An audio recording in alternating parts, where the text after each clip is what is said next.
राजयोग के बिना पृथ्वी नहीं शोभित होती है, राजयोग के बिना निशा नहीं शोभित होती है और राजयोग के बिना विचित्र मुद्रा शोभित नहीं होती है। ह का अर्थ सूर्य, ठ का अर्थ चंद्रमा है। इनके योग को हठ योग कहते हैं। यथा सूर्य को हकार और चंद्र को ठकार कहते हैं। इन सूर्य और चंद्र के मिलने को हठ योग कहते हैं। 6. लय योग और कुंडलिनी योग तो राजयोग ही है, जो सूत्र 36 के अंतर्गत है। 7. पाश्चात्य देशों में दृष्टिबंध, अंतरावेश, सम्मोहन और वशीकरण जो मनोयोग के नाम से पुकारे जाते हैं, वे भी प्रत्याहार और धारणा के अंतर्गत हैं। ये सब भारतवर्ष में प्राचीन समय से चले आ रहे हैं। 8. यम और नियम न केवल व्यक्तिगत रूप से विशेषतया योगियों के लिए, बल्कि सामान्य रूप से सब वर्णों, आश्रमों, मतांतरों, जातियों, देशों और समस्त मनुष्य समाज के लिए माननीय मुख्य कर्तव्य तथा परम धर्म है। इस प्रकार इस पातंजल दर्शन में सब प्रकार के योगों का समावेश हो गया है। संगति योग किसको कहते हैं? योगश्चित्त वृत्ति निरोधः। शब्दार्थ योगः बराबर योग, चित्त वृत्ति निरोधः बराबर चित्त की वृत्तियों का रोकना है। अन्वयार्थ चित्त की वृत्तियों का रोकना योग है। व्याख्या योग का स्वरूप बतलाते हैं। निर्मल सत्व प्रधान चित्त की जो अंगांगी भाव से परिणत वृत्तियां हैं, उनका निरोध अर्थात जो बाहर की चित्त की वृत्तियां जाती हैं, उन बहिर्मुख वृत्तियों को सांसारिक विषयों से हटाकर उससे उल्टा अर्थात अंतर्मुख करके अपने कारण चित्त में लीन कर देना योग है। ऐसा निरोध सब चित्त की भूमियों में सब प्राणियों का धर्म है।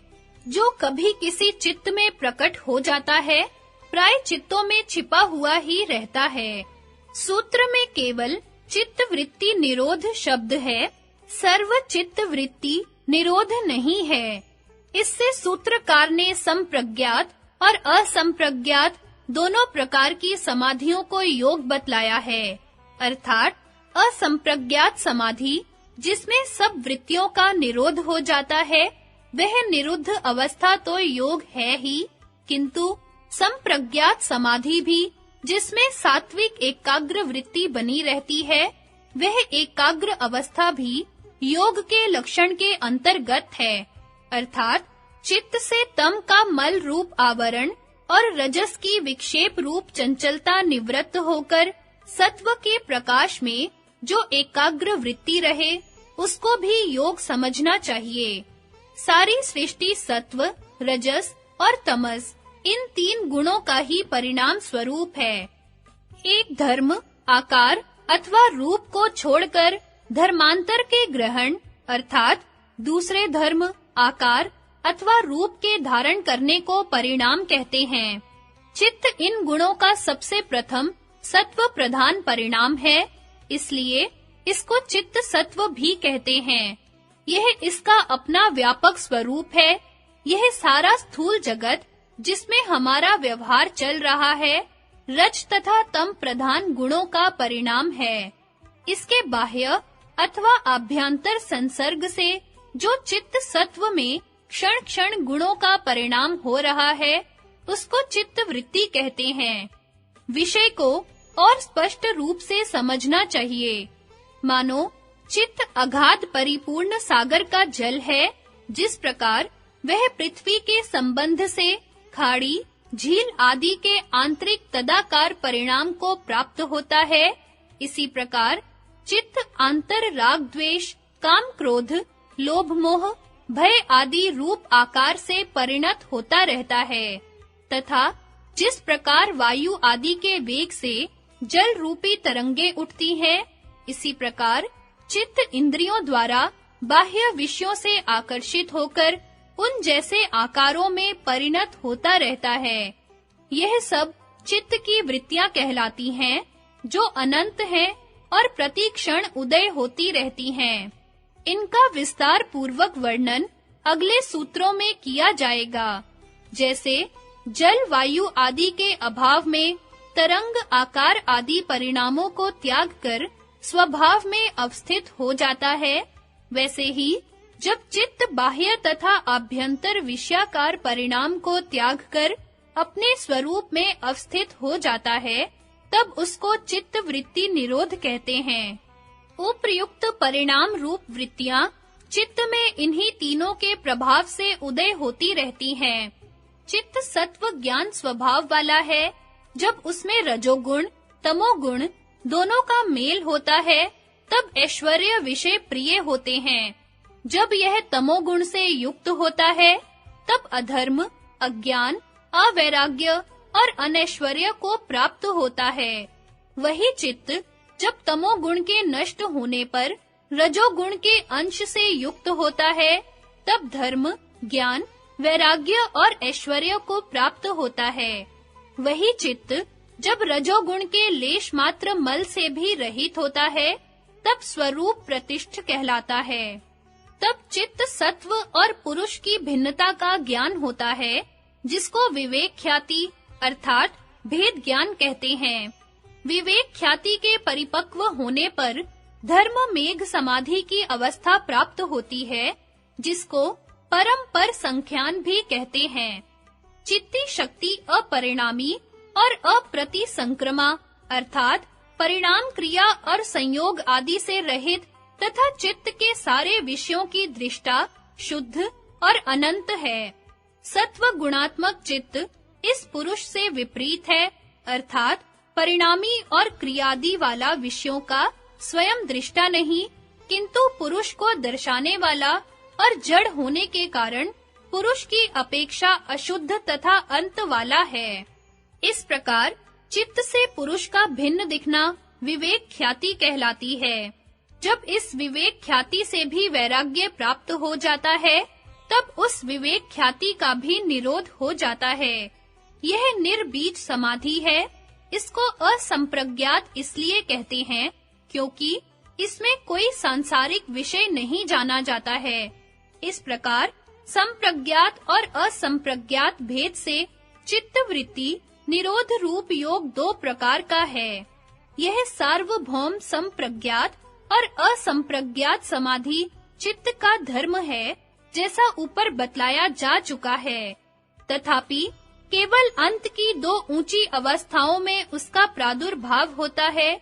प्रथम तीन निचली अवस्थाओं में रज तथा तम की प्रधानता से विक्षेप तथा मल के आवरण से दबा रहता है। चित्त की 5 अवस्थाएं निम्न प्रकार की हैं। पहली, मूढ़ावस्था। इस अवस्था में तम प्रधान होता है। रज तथा सत्व दबे हुए गौण रूप से रहते हैं। यह अवस्था काम, क्रोध, लोभ और मोह के कारण होती है। जब चित्त की ऐसी अवस्था होती है, तब मनुष्य की प्रवृत्ति अज्ञान, अधर्म, राग और अनैश्वर्य में होती है। यह अवस्था नीच मनुष्यों की है। 2.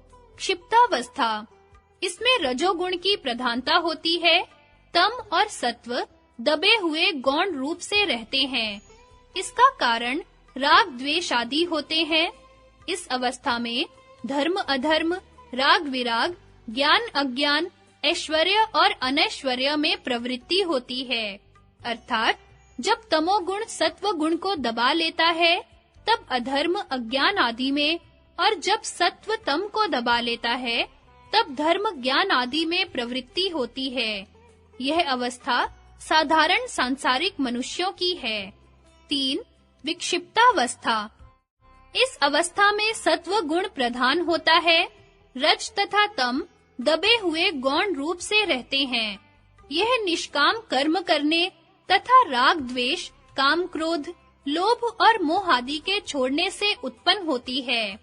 इस अवस्था में क्योंकि सत्व गुण किसी मात्रा में बना रहता है, इस कारण मनुष्य की प्रवृत्ति धर्म, ज्ञान, वैराग्य और ऐश्वर्य में होती है। परंतु रजोगुण चित्त को विक्षिप्त करता रहता है। यह अवस्था ऊंचे मनुष्यों तथा जिज्ञासुओं की है। यह तीनों अवस्थाएं चित्त की अपनी स्वाभाविक नहीं है और न योग की है, क्योंकि बाहर के विषयों के गुणों से चित्त पर उनका प्रभाव पड़ता रहता है। 4. एकाग्रावस्था। जब एक ही विषय में सदृश वृत्तियों का प्रवाह चित्त में निरंतर बहता रहे, तब उसको एकाग्रता कहते हैं। यह चित्त की स्वाभाविक अवस्था है, अर्थात जब चित्त में बाह्य विषयों के रज तथा तम का प्रभाव न रहे, तब वह निर्मल चमकते हुए स्फटिक के सदृश स्वच्छ होता है। उस समय उसमें परमाणुओं से लेकर महत् तत्व पर्यंत ग्राह्य, ग्रहण और ग्रहीत विषयों का यथार्थ साक्षात हो सकता है। इसी की अंतिम स्थिति विवेक ख्याति है, जिसकी ऊपर व्याख्या कर आए हैं। एकाग्रता को संप्रज्ञात समाधि भी कहते हैं। इसमें प्रकृति के सर्व कार्यों का पूर्णतया साक्षात हो जाता है। 5. निरुद्धावस्था। जब विवेक ख्याति द्वारा चित्त और पुरुष का भेद साक्षात्कार हो जाता है, तब उस ख्याति से भी वैराग्य उदय होता है, क्योंकि विवेक ख्याति भी चित्त की ही एक वृत्ति है। इस वृत्ति के भी निरुद्ध होने पर सर्व वृत्तियों के निरोध होने से चित्त की निरोधावस्था होती है। इस निरोधावस्था में अन्य सब संस्कारों के तिरोभाव पूर्वक पर वैराग्य के संस्कार मात्र शेष रहते हैं। निरोधावस्था में किसी प्रकार की भी वृत्ति न रहने के कारण कोई पदार्थ भी जानने में नहीं आता तथा अविद्या आदि पांचों कलेश सहित कर्माशय रूप जन्मादिकों के बीज नहीं रहते। इसलिए इसको असंप्रज्ञात तथा निर्बीज समाधि भी कहते हैं। इस शंका के निवारणार्थ सर्व वृत्तियों के निरोध होने पर क्या पुरुष का भी निरोध हो जाता है अथवा क्या वह शून्य अवस्था है? अगले सूत्र में बतलाया है कि सर्व वृत्तियों के निरुद्ध होने पर पुरुष स्वरूप में अवस्थित होता है। विशेष विचार सूत्र।